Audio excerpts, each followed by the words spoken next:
하고 계시는 거 보니까 어버이 주일인 것 같습니다. 예. 제가 뭐 며칠 전에 그 인터넷 포털 사이트에 보니까 꽃으로 퉁치지 마라 뭐 그렇게 나더라고요.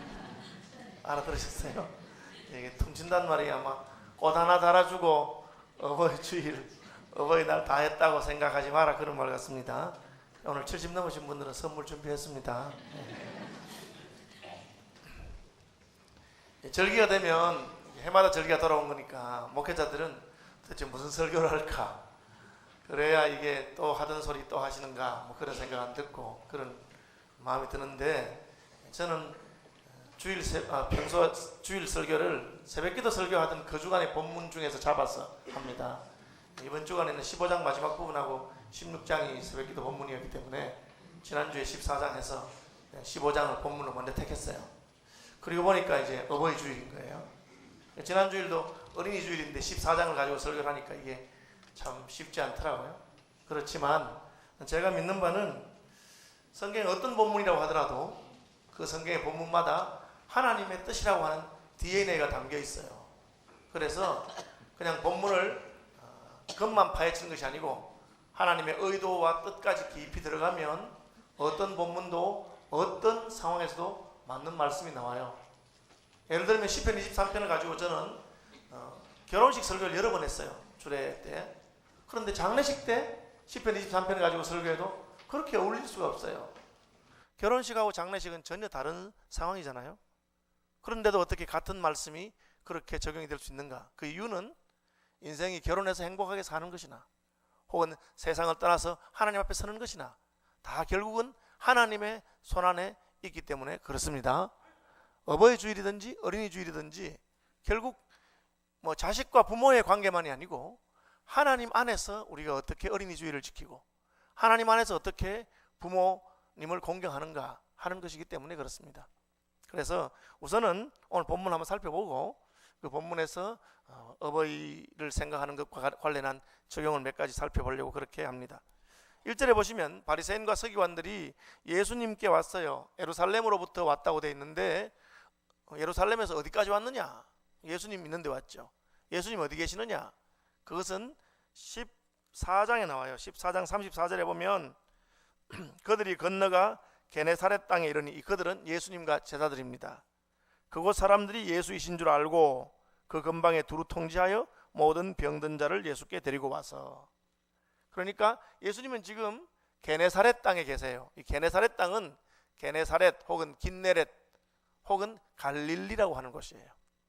쉽게 말하면 갈릴리 호수 주변이 게네사렛 땅이에요.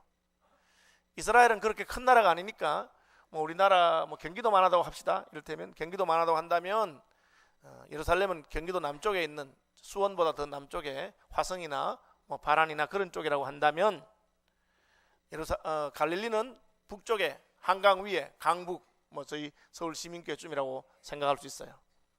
요즘에야 차로 1시간, 1시간 반 하면 가지만 그때는 자동차가 없던 시대고 하니까 한참 며칠을 걸어서 가야 되는 거예요. 바리새인들과 서기관들이 예수님을 만나러 예루살렘에서부터 걸어서 여러 날을 왔다. 야, 대단한 거예요. 저는 참 이분들 열심히 대단하구나.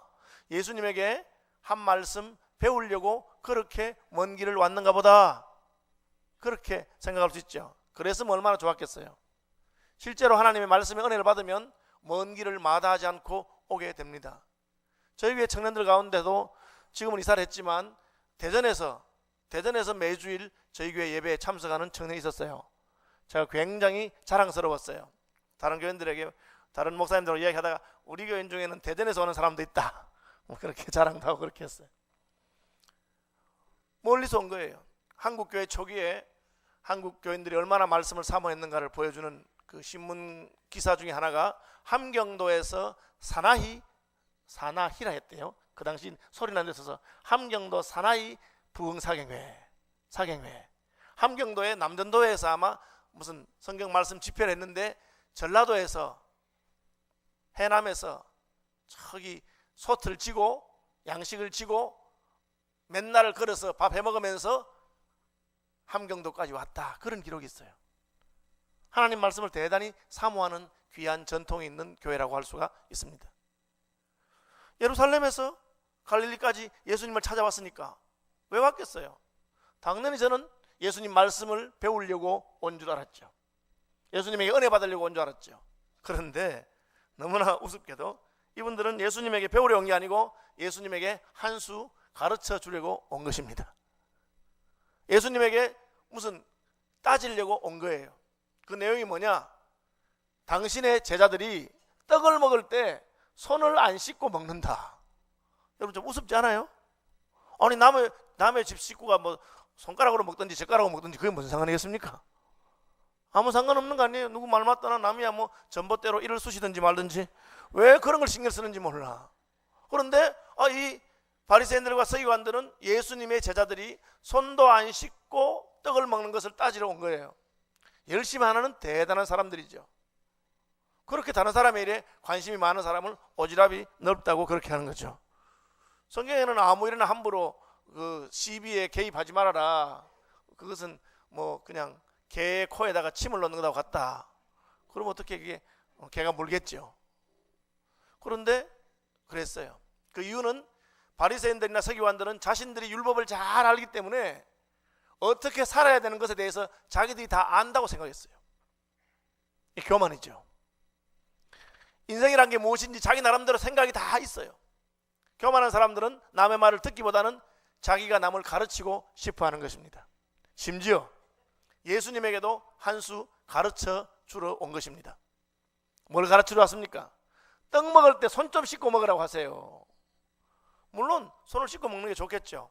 위생적으로도 좋을 것이고, 사실 위생적이라기보다는 종교 의례에 따라서, 오늘 본문을 보니까 장로들의 전통을 따라서 먹을 때 손을 씻고 먹어라. 어쩌면 오른쪽으로 3번 씻고 왼쪽으로 2번 씻고 뭐 그렇게 가르쳤는지 모르죠. 여러분 손 씻는 것도 법칙이 있더라고요. 제가 보니까 손을 깨끗하게 씻는 법, 끼워서 씻고 뭐 등을 씻고 어떻게 씻고 그렇게 씻으라고 하더라고요. 저는 그냥 잘 그렇게 하지는 못합니다. 죄송합니다. 어쨌든 그걸 가르치러 온 거예요. 그러니까 예수님께서 아이고 고맙습니다. 내 제자들이 손을 그렇게 안 씻고 함부로 먹었군요. 그렇게 대답하신 게 아니고 기가 막힌다는 듯이 웃기는 짬뽕들이구나. 무슨 손 씻는 걸 가지고 하는데 너희들이 지금 장로님들의 전통, 이 말하는 것은 그 유대인들 중에서 유대인들 중에 지도자들이 어떻게 하면 하나님 말씀을 잘 따를까? 이스라엘 백성들은 어떻게 하면 고상한 백성이 될까? 뭐 그런 거잖아요. 그래서 만든 전통인데 전통 하는데 내가 한번 말해볼까? 너희들은 왜 전통 하면서 하나님의 말씀을 따르지 않느냐? 그게 오늘 제목으로 삼은 고르반이에요. 고르반이 뭐냐면 하나님께 드렸다는 뜻이에요. 하나님께 드렸다. 하나님께 드렸으니까 아무도 손 못 댄다는 거죠. 그래서 너희들이 부모를 공경하라는 하나님의 말씀을 알고도 부모님을 공경하기는커녕 하나님께 드렸다 하면서 안 하는 것, 그것이 잘못된 거 아니냐. 예수님 그렇게 대답했어요. 우리가 전통이라고 하는 것은 굉장히 이렇게 힘이 있는 것입니다. 그 문화의 그 옷을 입고 우리와 늘 함께하기 때문에 전통에 익숙해지면 그렇게 하지 않으면 불편한 것이 전통이에요. 오늘날은 워낙 모든 것이 빠르게 변하는 시대이기 때문에 전통이 많이 깨트려지고 있는데 전통은 그렇게 해오던 사람이 그렇게 하지 않으면 불편한 거예요. 저는 어린 시절에 교회당에서 예배 드릴 때 신발을 벗고 마룻바닥에서 앉아서 예배를 드렸어요. 뭐 그 마룻바닥에 앉는 것에 대해서 제가 딴 생각 없었는데 전통적으로 한국 사람들은 어른들 만날 때는 신발을 벗어야 돼요. 신발 신고는 밖에 나가는 것이 집에 들어올 때 신발 벗는 거잖아요. 신발 벗어야 돼요. 그러니까 저희 교회 목사님은 그 당시에 이제 처음으로 여러분들 같이 의자가 예배당에 들어오고 의자에 앉아서 신발 신고 예배 드리는 게 시작되었을 땐 같아요. 요즘 젊은 것들이 하나님 앞에 예배 드리면서 신발 신고 예배 드린다고 그렇게 말씀하시는 목사님 들은 기억이 나요. 시간이 지나 보니까 그게 전통이죠, 전통. 그건 그렇게 꼭 고집할 건 아닌데 아마 그분들은 참 버릇이 없다고 그렇게 말씀하셨던 것 같아요. 손을 씻는 것 장로들의 전통이고 나쁠 이유는 전혀 없었어요. 그런데 그걸 고집하는 것이죠. 그러니까 예수님이 그런 것 고집하지 말고 하나님의 말씀대로 좀 살지 그렇게 하신 것입니다. 뭡니까? 부모님이나 좀 공경해라. 너희들 부모님 공경하라고 하면 하나님께 바쳤다고 하나님 핑계대고 부모님 공경하지 않는 놈들이 아니냐 그렇게 말한 것입니다. 하나님께 드렸다고 하는 것은 이를테면 유월절 모든 장자들이 죽을 때 하나님이 이스라엘을 구원하신 것을 기념해서 이스라엘 백성들 가운데 처음 태어난 자식이나 처음 태어난 짐승은 하나님께 바쳤습니다. 하나님께 제물로 드렸어요. 사람은 못 죽이니까 사람은 그 대신 몸값을 하나님께 바치는 것을 통해서 우리 첫 아들, 첫 자녀, 첫 짐승은 다 하나님의 것인 것을 고백하는 귀한 것이죠. 그 나쁠 이유는 없어요. 그런데 하나님께 바쳤다는 것을 나중에는 악용해서 하나님께 바치면 아무것도 손을 못 대니까 부모님을 공경하라고 했는데 내가 부모님을 참 공경하고 싶은데 내가 부모님께 드릴 것을 이미 하나님께 다 바쳤으니 부모님께는 드리지 않아도 됩니다. 그렇게 하는 거죠. 저는 목사니까 그 마음을 잘 알 것 같아요. 왜냐하면 목회자가 되고 나니까 이놈의 자식이 목사가 된다 하면은 뭐 부모님에 대한 책임보다도 하나님께 대한 책임만 하면 되는 것처럼 생각하는 거예요. 하나님 잘 섬기려고 나는 이미 목사가 돼서 하나님 섬기러 갔으니까 뭐 다른 건 난 다 면제되었다. 성경은 그렇게 말씀하지 않고 있습니다. 왜? 욕심 많은 인생들이 말이에요, 하나님께 바쳤다고 하는 말을 핑계대어서 자기가 할 책임과 의무를 안 한다는 것이죠. 성경은 하나님 핑계대지 말아라. 뭐 오늘 제가 처음 시작하면서 말한 것처럼 곧 따라줬다고 부모님에게 효도 다 했다고 생각하지 말아라, 그 말이죠. 나는 하나님 앞에서 사니까 다른 것은 괜찮다, 그렇지 않습니다. 부모님을 공경하라는 것이 하나님의 명령이죠. 그럼 그 명령을 지켜야 되는데 하나님께 드렸으니까 나는 이제 할 일이 없다, 그렇게 말하면 안 됩니다. 인생이 항상 모든 것을 욕심이 많아 자기 의무대로 생각하는 것 같아요. 예수 믿는 사람이 11조 생활하죠. 뭐 감사헌금도 하죠. 뭐 또 이렇게 분리개척은 왜 해서 또 헌금해야 되죠. 뭐 이러니까 생편이 어렵잖아요. 그럼 어떻게 됩니까? 자칫하면 예수 믿는 사람들은 깍쟁이가 되고 인색해지고 다른 사람들에게 좋지 않은 느낌을 받을 수 있는 사람들이 됩니다. 핑계는 있습니다. 하나님께 헌금했어요. 하나님 원하는 대로 바쳤어요. 그러니까 뭐 그런 건 괜찮다. 여러분, 그렇지 않습니다. 오늘 본문 우리가 하나님을 섬긴다고 하면서 사람으로서 해야 될 의무를 하지 않는 것은 잘못이다.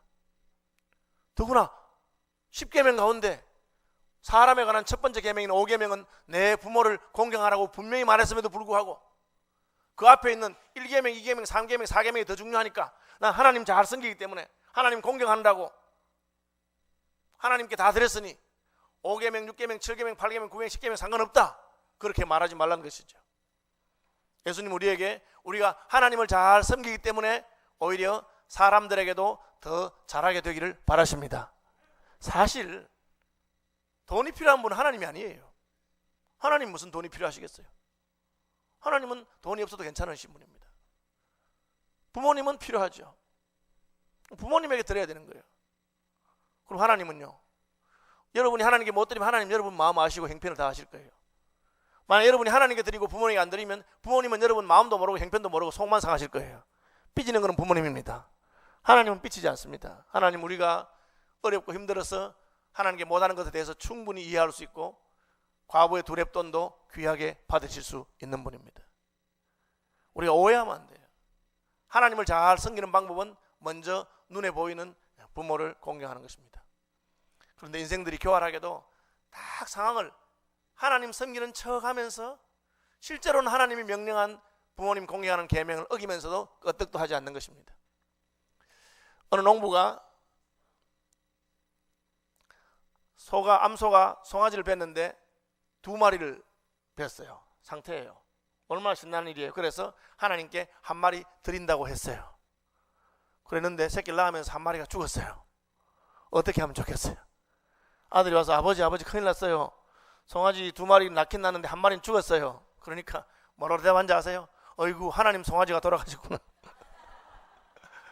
인생이 그런 존재예요. 그런 존재.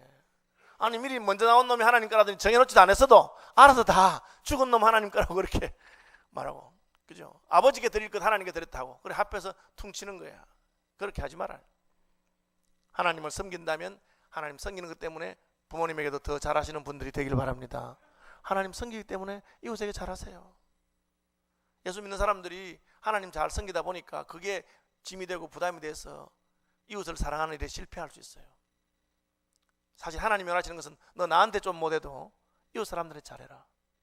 하나님은 돈을 원하시는 거 아니기 때문에 나는 너의 마음을 원하고, 그거는 나는 얼마든지 하나님 앞에 예배 잘 드리는 것, 하나님을 진정으로 사랑하는 것은 부모님과 다툴 필요가 없는 것이에요. 그러나 부모님을 공경하는 일에 있어서는 그런 거예요. 저는 이게 참 안 되는 것 같아요. 그래서 명절 되면 우리 교인들 보고 제가 명절날 제발 목사한테 선물 가져오지 말라고 제가 그렇게 가르쳐요. 왜? 제가 받기 싫어서가 아니라 목사님한테 선물 하나 갖다 줘놓고는 자기가 할 모든 의무를 다 했다고 생각하는 것은 착각이에요. 차라리 목사한테 선물 갖다 주지 말고 믿음 없는 부모님에게 가서 효도하고 아직 신앙이 없는 우리 형제들에게 잘하는 게 중요한 거예요. 나는 명절이면 우리 목사님한테 선물로 사다 드리고 뭐 하고 다 했으니까 끝. 하나님 기뻐하시는 것 아니에요. 처음에 예수를 믿다 보면 집안에 제사 문제 같은 것 때문에 집안이 시끄러울 때가 종종 있어요. 그럼 제가 예수 믿으니까 내가 제사를 못 드리는 것, 그것은 믿음을 지키는 건 맞다. 그렇지만 내가 예수 믿어서 제사 안 지낸다고 얌체같이 행동하지 말아라. 저는 이렇게 가르칩니다. 제사는 못 드리면 내가 제사 음식 만드는 것도 부담이 돼서 못 만들겠고 제사에 절도 못 하겠습니다. 그 대신 상차린데 얼마 드세요? 한 30만 원 든다 하면 한 100만 원 갖다 주세요. 시누이든지 옳게든지 갖다 주면서 내가 예수 믿어서 제사에 못 참석하는 거 알지? 너무 미안하다. 그런데 이거 100만 원인데 30만 원은 음식 만들어서 나눠 먹고 70만 원은 둘이 갈라서. 여러분 그렇게 해보십시오. 기분 나쁘다는 사람 아무도 없을 거야. 이거는 그냥 뭐 나는 예수 믿으니까 제사 안 한다 하면서 오지도 않고 돈도 안 주고 딱 입 싹 닦아. 그러니까 하나님 믿는 게 얄미운 게 아니고 그 얌치 없는 게 얄미운 거예요. 여러분 예수 믿은 다음에 더욱 부모님께 효도하는 분들이 되길 바랍니다. 예수 믿지 않을 때는 불효자였던 놈이 예수 믿고 나니까 부모님에게 잘해야 부모님 마음에 그래도 믿는 게 좋네. 예수 믿는 놈이 그래도 나. 역시 교회에서 목사님이 무슨 말 하는지 모르지만 좋은 말씀 하시는가 봐. 그렇게 돼야 되는 겁니다. 아니 떡 먹을 때 손 안 씻는 거 물론 손 씻고 먹어야지.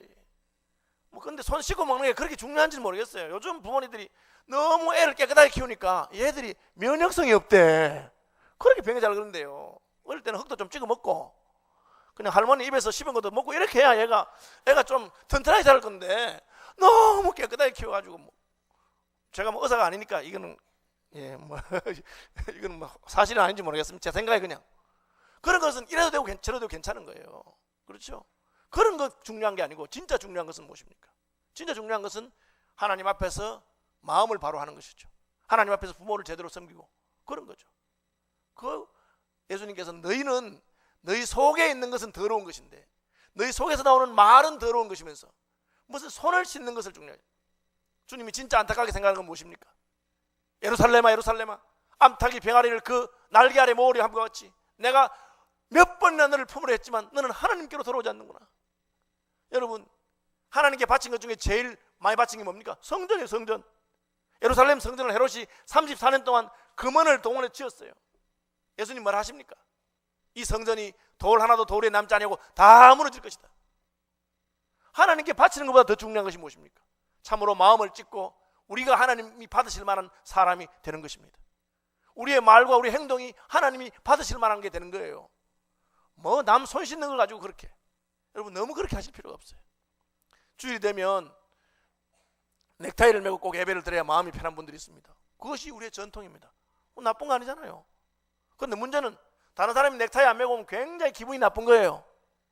그래서 아프리카에 선교사로 가신 스웨덴 선교사님들이 그 더운 나라에 있는 분들 보고 양복 입는 법부터 가르치고 왜 예배를 드려야 되니까 넥타이 매는 거 가르치고. 여러분 아프리카 사람들이 벗고 지내는 사람들인데 무슨 넥타이가 필요하겠습니까? 상관없는 거야. 그분들에게 가르칠 것은 예배는 신령과 진정으로 마음과 뜻을 다하여 하나님께 드리는 게 중요하다. 저도 넥타이 매고 왔잖아요. 여러분 전 넥타이 매는 것을 부인하는 사람도 아니고 여러분 깨끗한 옷 입고 오는 거 좋아요. 기왕이면 집에 있는 옷 가운데 비싼 옷은 없더라도 제일 깨끗한 옷, 단정한 옷을 입고 예배하는 것이 얼마나 귀하겠습니까? 사실 저도 여름에 그냥 맨발에 샌들 신고 오는 애들 보면 부글부글 하더라고. 그래서 제가 그래도 속으로 참는 것은 저놈은 저 교수님 앞에서도 그리 다니고 대통령 앞에서 저리 다니겠지. 설마 교수님 앞에서는 구두 신고 하나님 앞에 올 때는 맨발로 오진 않겠지. 그렇게 생각하고 참으려고 합니다. 제가 사실은 모르겠지만 왜? 진짜 중요한 것은 뭐 어쨌든 교회 온 게 귀하다. 와서 예배하면서 은혜 받고 뭐 그 사람 옷 어떻게 입었는지 신발 어떻게 입으면 신경 쓰지 말고 이놈아 목사 너 설교나 잘해라. 뭐 하나님 그렇게 말씀하신다고 생각하고 제가 그냥 있습니다. 그렇죠? 중요한 것은 하나님의 뜻을 따라 행하는 것이지 겉모습을 흉내내는 것은 아닙니다. 그래서 예수님이 바리새인들 보고 외식하는 놈들이에요. 외식. 껍데기는 잘 꾸미면서 진짜 너 하나님의 마음은 그렇게 아냐? 하나님 마음은 어떠합니까? 오늘 본문 뒷부분은 하나님의 마음은 어떠한가를 보여줍니다. 그것은 마치 부모의 마음과 같은 것입니다. 예수님은 자기에게 온 병든 자, 아픈 자, 고통당하는 자를 그냥 돌려보내는 법이 없습니다. 굶주린 자를 그냥 내보내는 법이 없습니다. 제가 최근에 황수관 박사 그 강의를, 돌아가신 분 강의를 한번 들어봤는데 참 마음이 뭉클하더라고요. 이분이 7남매래요. 7남매. 그 옛날에 7남매인데 셋은 전쟁통에 죽고 2명은 아파서 죽고 둘만 키우려고 7 낳았는데 다 자랐대. 하나도 안 죽고 7명이 됐다는 거야. 그런데 이제 자기가 낳았을 때는 자기가 조금 약해가지고 병이 걸렸는데 죽을 줄 알았대요. 근데 그 아버지는 그 빨리 갖다 버리라고. 죽은 자식 붙들고 있으면 소용이 없다 버리라 했는데 엄마가 그걸 못 버려가지고 그걸 쓰다듬고 그냥 입 맞추고 성하는데 다시 살아났어. 그래 살아났다 하면서 참 우리 어머니 대단하다고 그렇게 말하다. 참 그 어머니의 마음 같아. 하나님이 어머니들에게 그런 마음을 주셨어요. 왜? 하나님이 어떤 분인지를 알 수 있도록 그렇게 한 거예요. 무리가 4,000명이 있습니다. 제자들은 이런 많은 사람 어떻게 먹이겠어요? 그냥 돌려보내요 이러는데 예수님은 먹을 걸 줘야지. 굶고 있잖아. 그게 부모의 마음입니다. 예수님께서 오늘 본문 뒷부분에 보면 가나안 여자의 딸을 고쳐준 이야기 나와요. 이 가나안 여자가 예수님한테 가서 막 살려달라고 떠드는데 예수님 들은 척도 안 해. 무시하는 거 알죠? 들은 척도 안 해. 오죽했으면 제자들이 선생님 자꾸 따라오면서 떠드는데 어떻게 좀 해서 보내세요. 시끄럽잖아요. 그러니까 나는 이스라엘 집에 잃어버린 양 외에는 보내심을 받지 아니하였다. 그 말이 뭡니까? 제 이방인이다 그 말. 이방인 가나안 여자라 그 말이에요. 이방인 지금 내가 이방인 신경 쓸 여유 없어. 굉장히 무시하는 말입니다. 지금 미국에 흑인 백인 간의 차별 때문에 난리가 났잖아요. 백인이라도 그랬겠느냐. 그게 흑인들이 속이 상하는 이유예요. 우리 흑인이라고 무시하는 거 아니냐. 그러니까 막 폭동이 일어나고 난리가 났어요. 그래도 여자가 계속 떠드는 거예요. 제 딸이 죽어가는데 살려주세요 예수님 살려주세요. 그러니까 예수님이 자식의 상에서 떡을 취하여 개에게 주는 법이 없다. 그 말은 더 무서운 말이에요. 개 같은 것들이에요. 개 같은 것들한테 내가 무슨 사랑을 베푸겠냐. 여러분 그런 말 들으면 가만히 있겠어요? 나 같으면 때려치운다. 여러분 만약에 교회에서 목사가 여러분 무시하는 말, 모욕 주는 말 그렇게 한번 했다 합시다. 세상에 교회가 시민교회밖에 없어? 내 이 교회 안 나와? 안 그러겠어요? 안 그러시는 분들은 참 착한 분들이에요. 진짜 교회에서 교인들이 말 한마디 잘못해서 마음 상해서 교회 떠나는 사람이 얼마나 많다고요. 에이 그런 걸로 떠나요. 그렇게 말할 게 아니에요. 듣는 사람은 굉장히 속이 상하거든요. 그죠? 그런 일인데 자식의 상에서 떡을 취해서 개에게 주는 법이 없다. 여자가 왜 가만히 있습니까? 어머니이기 때문에. 자기가 기분 나쁘다고 떠나면 애는 어떻게 돼요? 예수님 말고는 고쳐줄 사람이 없는데. 그러니까 옳습니다. 나는 개 같은 자고 나는 이방인이고 나는 아무 가치가 없는 자인지 모르지만 그래도 개도 주인의 상에서 떨어지는 부스러기를 먹는데 부스러기라도 줬사오니 내 딸 고쳐만 주십시오. 야, 이것이 바로 어머니의 마음입니다. 그렇죠? 그러니까 예수님이 깜짝 놀라시면서 내가 이스라엘 가운데서도 이만한 믿음은 본 적이 없다 하고는 그 딸이 즉시로 나와버렸어요. 할렐루야. 예, 자기 딸이 나아야 되니까 살아야 되니까 끝까지 붙드는 것이 그것이 어머니의 마음이요. 그 어머니의 마음이 바로 하나님이 주신 마음입니다. 하나님의 마음이시죠. 하나님이 우리를 보니까 인생들이 죄 가운데 죽어가고 있으니까 불쌍한 거예요. 그 자기 아들을 보내신 거예요. 그런데 이놈의 이 세상 사람들이 하나님이 우리 구원하려고 하는데 뭘 한 줄 알아요? 필요 없다는 거야. 하나님 필요 없어. 나는 내 멋대로 살래. 뭐 죽으면 지옥 가든지 말든지 알아서 살래. 야, 나 같으면 오냐 이놈들아 잘 가라. 그렇게 할 것 같은데 하나님 꼭 참으시고 암탉이 병아리를 그 날개 아래 모래함과 같이 내가 몇 번이나 너희를 찾느냐. 왜 이러느냐 얘들아. 그리고 마침내 자기 아들을 십자가에 죽게 하셔서 우리를 구원하신 것이 바로 하나님의 사랑이요 바로 어버이의 사랑인 줄 아시길 바랍니다. 그걸 보여주시는데 예수님은 그 하나님의 사랑을 이해하신 분이에요. 그 어버이의 사랑을 이해했기 때문에 어버이의 마음으로 자식을 돌보고 어버이의 마음으로 무리들을 고치고 먹이시고 무리들을 불쌍히 여겨 주신 것입니다. 오늘 이제 어버이 주일이긴 한데 우리가 참 하나님 아버지의 마음을 품는 부모님들이 다 되시기를 바랍니다. 시대가 워낙 악해지니까 이제는 부모가 자식을 버리는 사람들도 있어요. 저는 미쳤지. 여인이 그 갓난아기를 버려두고 밤새도록 게임하다가 뭐 하다가 애가 죽어도 하는 그런 미친 시대가 됐어요. 여러분 참 부끄러운 것입니다. 하나님이 원래 우리를 그렇게 지으신 것이 아니에요. 부모가 자식을 사랑하도록 지었습니다. 왜? 하나님이 사랑이시고 하나님이 우리 부모님이시기 때문에 그걸 보여주는 것이 어머니요, 그걸 보여주는 부모입니다. 예수님의 효도는 무엇입니까?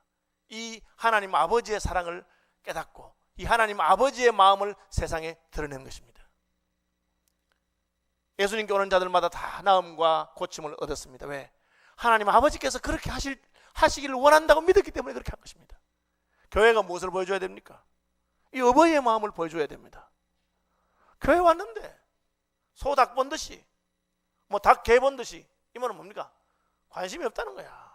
그놈이 오든지 말든지 전혀 관심이 없어. 그러면 처음 온 사람들은 모든 것이 낯설고 어색하고 힘드는데 사랑하고 따뜻하게 해줘도 시원찮을 건데 그러면 기분이 좋겠어요?